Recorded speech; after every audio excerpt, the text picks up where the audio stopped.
ከእግዚአብሔር ከአባታችን ከጌታም ከኢየሱስ ክርስቶስ ሰላምና ጸጋ ይብዛላችሁ። እንደምን ቆያችሁ? እግዚአብሔር የተመሰገነ ይሁን። ተካልኝ እባላለሁ። ከሄልዝ ካምፓስ ነው።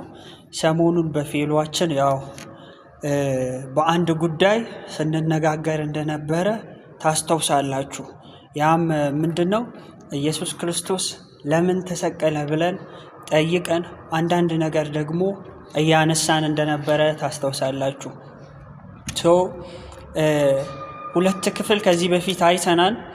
ኢየሱስ ክርስቶስ የተሰቀለበት ምክንያቱ አንደኛ ሊያስታርቀን ነው የሚል ሐሳብ አንስተናል። ራሱንም ከራሱ ጋር እንደገናም ደግሞ ከሕዝቡ ጋርም ሊያስታርቀን እንደሞተ ተነጋግረናል። ይሄም ደግሞ የሆነው እንዴት ነው? ሁለት ክፍል የሆነ ሕዝብ አሕዛብና አይሁድ ተብሎ እንደተከፈለ፣ በመካከላቸውም ደግሞ ትልቅ ጋፕ እንዳለ፣ እንዲሁም ደግሞ የሰው ልጅ በራሱ ከእግዚአብሔር ጋር እንደተጣላ አጌንስት እግዚአብሔር እንደቆመ እናውቃለን። ስለዚህ እግዚአብሔር ሕዝቡን ከሕዝቡ ጋር ሲያስታርቅ ኤፌሶን ምዕራፍ 2 ላይ እንደሚናገረው ከሁለቱ አንድን ሰው ሊፈጥር ደግሞ አዲስን ሰው ፈጠረ ይላል። እግዚአብሔር ደግሞ ከራሱ ጋርም ያስታርቅ እንደነበረ እናስታውሳለን። ስለዚህ ሊያስታርቀን በሞቱ ምክንያት ሊያስታርቀን እንደሆነ አይተናል። ሁለተኛው ደግሞ ልጆቹ ሊያደርገን ሞተ ብለን አንስተናል። ከዚህ በፊት ባለው ላመኑት ደግሞ ለተቀበሉት ለእነርሱ የእግዚአብሔር ልጆች የሆኑ ዘንድ ስልጣንን ሰጣቸው እንደሚል እርሱን ሞቱን በማመን ደግሞ ልጆች መሆን እንደምንችል አይተናል። ዛሬ ደግሞ አንድ ክፍል እናያለን። እርሱም ደግሞ ኢየሱስ ክርስቶስ የሞተበት ምክንያት የዘላለምን ሕይወት ሊሰጠን ነው የሚል አንድ ሐሳብ በአጭሩ እናነሳና ትንሽ አይተን እናበቃለን። ከዛ በፊት እንጸልይና እንጀምር። ቅዱስ እግዚአብሔር እናመሰግናለን። ክብር ለዘላለም ለስምህ ይሁን። እግዚአብሔር ሆይ አንተ የዓለም ሁሉ ገዢ ነህ። ከአንተ ውጪ ሊገዛን የሚገባ የለም። ጌታ ሆይ ደግሞ በልጅ በሆነው ቤዛነት ደግሞ የዘላለምን ሕይወት እንካችሁ ስላልከን እናመሰግናለን። አሁንም ደግሞ በኢየሱስ ክርስቶስም ይሄን እውነት እንድንናገር ደግሞ እንድንሰማ ደግሞ እንድንተገብር በጌታ በኢየሱስ ስም እርዳን። መንፈስ ቅዱስ በኢየሱስ ስም አስተምረን። አሜን። ጌታ ይክበር። ከእግዚአብሔር ቃል አንድ ቦታ አንብበን እንጀምራለን። ዮሐንስ ወንጌል ምዕራፍ 14 ላይ ያለውን የእግዚአብሔርን ቃል እናነባለን። እንደዚህ ይላል፣ ልባችሁ አይታወክ፣ በእግዚአብሔር እመኑ፣ በእኔም ደግሞ እመኑ። በአባቴ ቤት ብዙ መኖሪያ አለ። እንዲህም ባይሆን ባሏችሁ ነበር። ስፍራ አዘጋጅላችሁ ዘንድ እሄዳለሁ። ሄጄም ስፍራ ባዘጋጀሁላችሁ እኔ ባለሁበት እናንተም ደግሞ እንድትሆኑ ሁለተኛ እመጣለሁ፣ ወደ እኔም እወስዳችኋለሁ አለ። ወደ እኔ እወስዳችኋለሁ አለ። ኢየሱስ ክርስቶስ በዚህ ቦታ ታላቅ የማይገረሰስ ታላቅ ተስፋ ሲሰጥ እናያለን። ይሄ ምንድን ነው? ልባችሁ አይታወክ፣ በእኔና በእግዚአብሔር እመኑ፣ ደግሞ ስፍራን ላዘጋጅላችሁ ሄዳለሁ፣ እመለሳለሁ አዘጋጅቼ፣ ደግሞ እናንተ ከእኔ ጋር እንድትሆኑ ይዣችሁ ሄዳለሁ የሚል ታላቅ የማይገረሰስ ተስፋ ሲሰጥ እናያለን። ይሄ ታላቅ ተስፋ ነው። የዘላለምን ሕይወት የሚያመለክት ኢየሱስ ክርስቶስ ሄዶ ቦታ እንደሚያዘጋጅ ስፍራ እንደሚያዘጋጅ ደግሞ የተናገረበትና ተስፋ የሰጠበት ክፍል ነው። የዘላለምን ሕይወት ስናነሳ የሁሉም ሃይማኖት ማጠንጠኛው ዋናው ምሰሶው ክፍል ነው። ሁሉም ሃይማኖት የዘላለም ሕይወት ይኖረናል ብለው ያስባሉ። ሁሉም ሃይማኖት ከሞት በኋላ አብዛኛው ሃይማኖት ከሞት በኋላ ሕይወት አለ ብሎ ስለሚያምኑ በዛም ደግሞ የዘላለም ሕይወት ወይንም ደግሞ ከእግዚአብሔር ጋር ከሚያምኑት ፈጣሪ ጋር የመኖርን ሐሳብ ያስባሉ። ከአንዳንዶቹ በቀር ከሰደቃውያን ለምሳሌ በሙታን ትንሣኤ አያምኑ እና ሁሉንም ሃይማኖት ስናይ የዘላለም ሕይወት ዋናው ማጠንጠኛ ሐሳብ ነው። በዚህ የዮሐንስ ወንጌል ምዕራፍ 14 ላይ ኢየሱስ ክርስቶስ ታላቅ ተስፋ እንደሰጠ እናያለን። ክርስትናም ደግሞ እንደዚህ አይነት ታላቅ ተስፋን ይዞ ያለ የምንከተለው ሃይማኖት ነው። ስለዚህ ሰው ሲፈጠር ከመፈጠሩ በኤደን ገነት በመጀመሪያ ጊዜ ሞትን እንዳይሞት ደግሞ ከእግዚአብሔር ጋር የሚቀጥሉትን ጊዜያት በደስታ በሱ ፕሬዘንስ ውስጥ ሆኖ እንዲኖር እግዚአብሔር የሰውን ልጅን ፈጥሮታል። ሆኖም ግን ደግሞ የተፈጠረውን ሁላችንም እናውቀዋለን። አዳምና ሔዋን ከእግዚአብሔር ትእዛዝ አፈንግጠው ወጥተው ከሕይወት ከሚባለው ከእግዚአብሔር ፕሬዘንስ ጋር የመኖርን ሐሳብ እንዳጡ እናያለን። ይህን ደግሞ ሞት ተብሎ በመጽሐፍ ቅዱሳችን ትምህርት ተመዝግቦ እናገኛለን። ውድቀት መጣ። ውድቀት ደግሞ ሞትን አመጣ። ሞት ደግሞ ሞትና ውድቀት አንድ ላይ በመሆን ከእግዚአብሔር ፊት እንድንሸሽ አድርጎናል ማለት ነው። አንድ እግዚአብሔርን ቃል ክፍል እናንብብና ስለ ዘላለም ሕይወት ትንሽ ማውራት እንችላለን። የዮሐንስ ወንጌል ምዕራፍ 3 ላይ ከቁጥር 14 ጀምረን እናያለን። እንደዚህ ይላል እግዚአብሔር ቃል፣ ሙሴም በምድረ በዳ እባብን እንደሰቀለ እንዲሁም በእርሱ የሚያምን ሁሉ የዘላለም ሕይወት እንዲኖረው እንጂ እንዳይጠፋ የሰው ልጅ ይሰቀል ይገባዋል።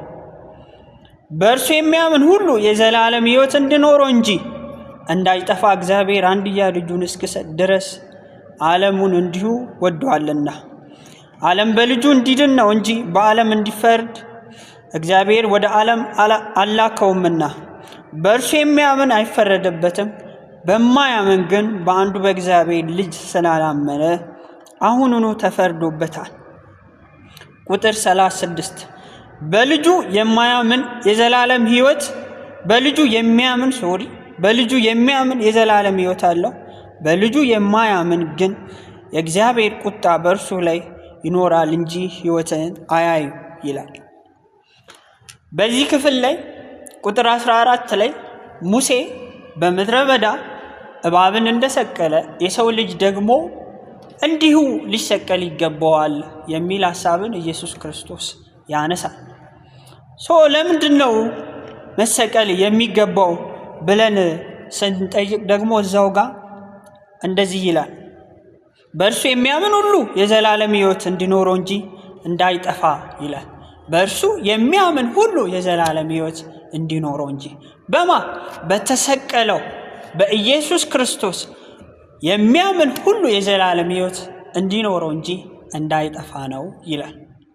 ሙሴ ምንድነው ያደረገው? በምድረ በዳ እባብን ሰቅሏል። ልክ እንደዚሁ ኢየሱስ ሊሰቀል ይገባዋል ስለ ሞቱ ሲናገር ነው። በዘኍልቍ ምዕራፍ 21 ላይ አንድ ታሪክ እናገኛለን። የእስራኤል ሕዝብ ከግብፅ ወጥቶ በተአምራት የኤርትራን ባህር በተአምራት ተሻግሮ በምድረ በዳ ሲመላለስ እግዚአብሔርን እንደበደለ እናውቃለን። በዚህ ምክንያት ደግሞ እግዚአብሔር ቅጣት ሲቀጣቸው እናያለን። ቅጣቱም ደግሞ በእባብ መነደፍ ነበር። የእስራኤልን ሕዝብ እባብ እየነደፈ ሲጨርስ ሕዝቡ ወደ ሙሴ ጮኹ። ሙሴ ሆይ አሉ፣ አይ ልንጠፋ ነው፣ ስለዚህ እግዚአብሔር ጋር ጸልይ አለ። እግዚአብሔር ጸልይ፣ እግዚአብሔር ይምረን እንደሆነ እናያለን አሉ። ሙሴም ደግሞ ወደ እግዚአብሔር ጸለየ። እግዚአብሔር አንድ ሐሳብ ሰጠው፣ ከራሱ የሆነ አንድ ሐሳብ ሰጠ። የነሐስን እባብ ስራ ደግሞ ስቀል፣ እርሱን የሚያያት ሁሉ ይድናል አለ። ጌታ ይክበር። እርሱን የሚያይ ሁሉ ይድናል አለ። ሙሴም የነሐስ እባብ ሰራ፣ በምድረ በዳ ሰቀለ። የተነደፈ ሁሉ ወደዚህ ወደ ነሐሱ እባብ ሲመጣ እና ሲያየው በዛ ጊዜ ከእባብ መነደፉ ከህመሙ ይፈወስ ነበር። ልክ እንደዚሁ ደግሞ ኢየሱስ ሲናገር ልክ እንደዚሁ የሰው ልጅ በመስቀል ሊሰቀል ይገባዋል አለ። ለምን? የሚያየው ሁሉ እንድድን። በእስራኤል ታሪክ የተነደፉት በእባብ ነበር፣ የሚድኑት ደግሞ የነሐሱን እባብ በማየት ነው። በዚህ በእኛ ኮንቴክስት ደግሞ የተነደፍነው በኃጢአት ነው። የመሞት ያለበት ደግሞ ከመካከላችን ወክሎ ንጹሕ ሰው መሞት አለበት። በእርሱ ምክንያት ደግሞ እግዚአብሔር ሊምረን ይችላል። ነገር ግን ከመካከላችን ሊወክል የሚችል ጻድቅ ሰው አልነበረምና ኢየሱስ ክርስቶስ የሰውን መልክ ይዞ መጣ። ቢኮዝ እግዚአብሔር ኃጢአተኛውን እንዲሁ አይለቅምና ኃጢአተኛውን ይቀጣልና ኃጢአተኛውን ንጹሕ ነህ አይለውምና፣ ስለዚህ ኃጢአተኛውን ሊቀጣ ይገባል። ደግሞ እንዳንድም ከመካከላችን ደግሞ ንጹሕ ሰው አልነበረም። እግዚአብሔር ደግሞ ሊምረን ይፈልጋል። ምህረቱ አለ፣ ደግሞ ጻድቅ ፈራጅ መሆኑ አለ። ሁለቱንም ደግሞ የሚያገናኝ አንድ አካል ያስፈልግ ነበር። በዚህ ምክንያት ኢየሱስ ክርስቶስ የሰውን መልክ ይዞ የሰውን ሥጋ ለብሶ ሃሌሉያ ደግሞ እንደኛ ሆኖ የባሪያን መልክ ይዞ ወደ ምድር መጣ።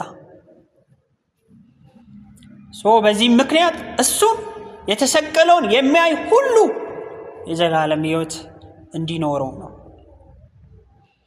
ትንሽ የዮሐንስ ወንጌል ምዕራፍ 3 ቁጥር 16ን ትንሽ ኤክስትራክት እናድርግ። ሁላችንም የምናውቀው ጥቅስ ነው። በእርሱ የሚያምን የዘላለም ሕይወት እንዲኖረው እንጂ እንዳይጠፋ እግዚአብሔር አንድያ ልጁን እስኪሰጥ ድረስ ዓለሙን እንዲሁ ወዶአልና ይላል። ዓለምን እንዲሁ ወዶአልና ይላል። በዚህ ጥቅስ መሰረት የሰው ልጅ እግዚአብሔርን ስለበደለ ወደ ታች እንደምናየው ሰው በጨለማ መመላለስ ስለሚፈልግ ስራው በብርሃን እንዳይገለጥ ስለሚፈልግ እግዚአብሔር ደግሞ በዚህ በጥፋተኝነቱና በኃጢአተኝነቱ ምክንያት ጻድቅ ፈራጅ ስለሆነ ሊቀጣ ይገባል። እግዚአብሔር ሊቀጣ ይገባል። በዚህ ጋር ምንድነው? በእርሱ የሚያምን የዘላለም ሕይወት እንዲኖረው እንጂ እንዳይጠፋ እግዚአብሔር አንድያ ልጁን እስኪሰጥ ድረስ ነው የወደደ። እንዳይጠፋ የሚል አንድ ቃል እናገኛለን። እንዳይጠፋ እግዚአብሔር ጻድቅ ፈራጅ ስለሆነ ሰው ልጅ ደግሞ በኃጢአቱ የወደቀ ስለሆነ እግዚአብሔር ሊያጠፋው ይገባል። ጻድቅ ፈራጅ ነው። ኃጢአተኛውን እንዲሁ ነፃ ነህ ሂድ አይለውም። ሁሉም ሰው አደጋ አለበት። የዓለም ሕዝብ ሁሉ አደጋ አለበት። ምክንያቱም ሮሜ ምዕራፍ 3 ላይ ቁጥር 23 ላይ የምናውቀው ጥቅስ አለ። ሰው ሁሉ ኃጢአትን ሰርቷል የእግዚአብሔር ክብርም ጎሎባቸዋልና ይላል። የእግዚአብሔር ክብር ጎሎባቸው ሰው ሁሉ ኃጢአትን ሰርቷል።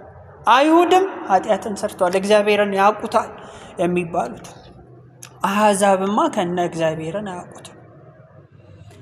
እግዚአብሔር ሊፈርድ ይገባል እና ለሰው ሁሉ አደጋ አለበት። እርሱም ቅጣት ነው። የእግዚአብሔር ቁጣ በእኛ ላይ ሊወርድ ይገባል። ለምን? በኃጢአታችን ምክንያት።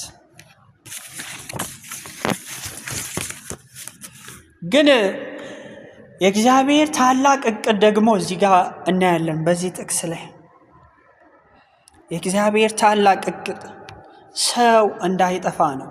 የእግዚአብሔር ታላቅ እቅድ ሰው እንዳይጠፋ ታላቅ እቅዱ ነው። እንዴት? በእርሱ የሚያምን። ሃሌሉያ!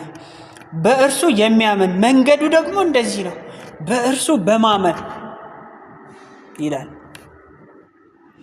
በኢየሱስ ክርስቶስ በማመን ሰው አለመጥፋት ይችላል። ሰው አለመጥፋት ይችላል። ከእግዚአብሔር ቁጣ ማምለጥ ይችላል። ሃሌሉያ! የሰው ፍጻሜ በዚህ አይነት ኢየሱስን በማመን ካልጠፋ ምንድን ነው የሰው ፍጻሜ? የዘላለም ሕይወት ነው። ጌታ ይክበር። የዘላለምን ሕይወት ማግኘት ይችላል። እንዴት? በኢየሱስ ክርስቶስ በማመን። ሃሌሉያ! ዮሐንስ ወንጌል ምዕራፍ 5 ላይ እንደዚህ የሚል ቃል አለ። ቁጥር 24 ላይ እውነት እውነት እላችኋለሁ ቃሌን የሚሰማ የላከኝንም የሚያምን የዘላለም ሕይወት አለው፣ ከሞት ወደ ሕይወት ተሻገረ እንጂ ወደ ፍርድ አይመጣም። ከሞት ወደ ሕይወት ተሻገረ እንጂ ወደ ፍርድ አይመጣም። ጌታ ይክበር።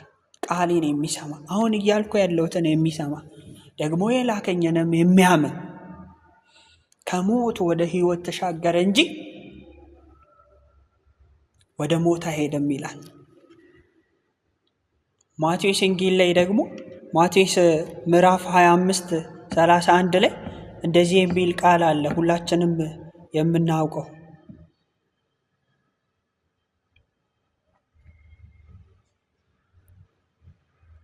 ማቴዎስ 25:31 ላይ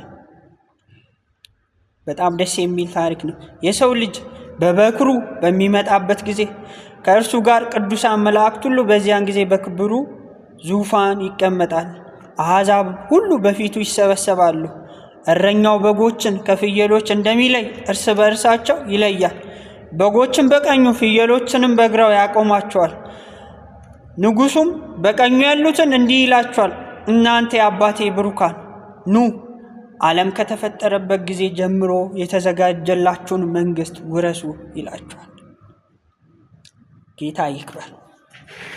ይሄ ሁሉ የሚሆነው ኑ አላቸው፣ ዓለም ሳይፈጠር በፊት የተዘጋጀላችሁን እግዚአብሔርን መንግሥት ውረሱ ይላቸዋል። ይሄ ሁሉ የሚሆነው ኢየሱስ ክርስቶስ በመስቀል ላይ በመሰቀሉ ደግሞ የሰውን ሁሉ ልጅ ቅጣት እግዚአብሔር ጻድቅ ፈራጅ ስለሆነ መቅጣት ስላለበት ኢየሱስ ክርስቶስን በመስቀል ቀጥቶት ደግሞ በዚህ ምክንያት ሰው የተሰቀለውን ኢየሱስ ክርስቶስን በማመኑ ምክንያት የዘላለምን ሕይወት ሊያገኝ ይችላል። እግዚአብሔር አንድ መንገድ አዘጋጅቷል። እርሱም ኢየሱስን በማመን የዘላለምን ሕይወት ማግኘት ይቻላል የሚል ታላቅ እቅድን አዘጋጅቷል። ታላቅ እቅድ እግዚአብሔር አዘጋጅቷል። አንድ ነገር ነው ማድረግ የሚገባን አንድ ነገር ነው። ኢየሱስ ክርስቶስ ሞቷል፣ በመስቀል ሞቷል ብቻም ሳይሆን ለምንድን ነው የሞተው? ስለ እኔ ኃጢአት ምክንያት በመስቀል የተሰቀለው። ምክንያቱም ደም ሳይፈስ ስርየት የለምና መጽሐፍ እንደሚናገረው። በዚህኛው ጥቅስ ላይ ምንድን ነው የምናየው? ምዕራፍ 3 ላይ በአጠቃላይ ምንድን ነው የምናየው? እግዚአብሔር ታላቅ እቅድ አዘጋጅቷል። እርሱም ደግሞ በእርሱ የሚያምኑትን ሁሉ የዘላለምን ሕይወት ሊሰጣቸው እግዚአብሔር ቃል ገብቷል። ሃሌሉያ! እግዚአብሔር ቃል ገብቶልናል። በእርሱ የሚያምኑትን በማን? በኢየሱስ ክርስቶስ። በኢየሱስ ክርስቶስ ምን?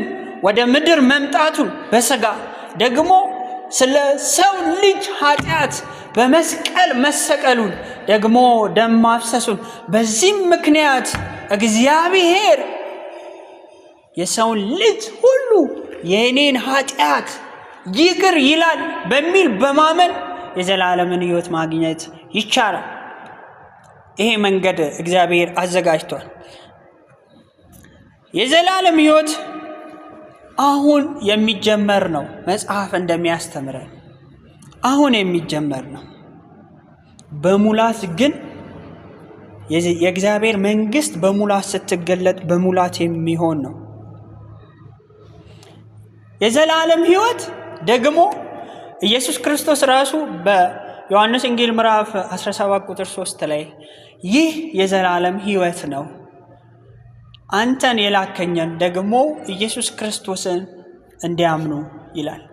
የዘላለም ሕይወት ነው፣ ማወቅ ነው፣ ከእግዚአብሔር ጋር ለማይገደብ ጊዜ መኖር ነው የዘላለም ሕይወት። ጌታ ይክበር። የዘላለም ሕይወት አሁን የሚጀምር ነው። ጀምረነዋል ወገኖቼ፣ የዘላለምን ሕይወት ጀምረነዋል። ደግሞ በሙላት ይገለጣል። በዚህ ምድር ጀምረነዋል። ክፋት ባለበት፣ ጭንቀት ባለበት፣ ሐዘን ባለበት ጀምረነዋል። ነገር ግን ሐዘንና ጭንቀት፣ ለቅሶና ዋይታ በሌለበት ደግሞ በሙላት የሚቀጥል ነው። ጊዜ በማይገድበው ሁኔታ ከእግዚአብሔር ጋር መኖር ነው። ሌላው ደግሞ ወገኖቼ እግዚአብሔር የዘላለም ሕይወት እግዚአብሔር የሰጠን የዘላለም ሕይወት የሚዛመድ ነው። ክብር ለጌታ ይሁን። የሚዛመድ ነው። ዮሐንስ ወንጌል ምዕራፍ 4 ላይ ለዛች ለሳማራዊቷ ሴት ኢየሱስ ሲናገር ከእኔ ከምሰጠው ውሃ የሚጠጣ ይላል ከሆዱ የዘላለም ሕይወት ምንጭ ይፈልቃል ይላል። የዘላለም ሕይወት ምንጭ ይፈልቃል ይላል። መች? እኔ ከምሰጠው ውሃ የሚጠጣ። ወገኖች እንዲሁ የዘላለም ሕይወት አለን ብለን ተናግረን የምናቆመው ሳይሆን የምንኖረው ነው። በምድር ሲሆን የምንኖረው ነው።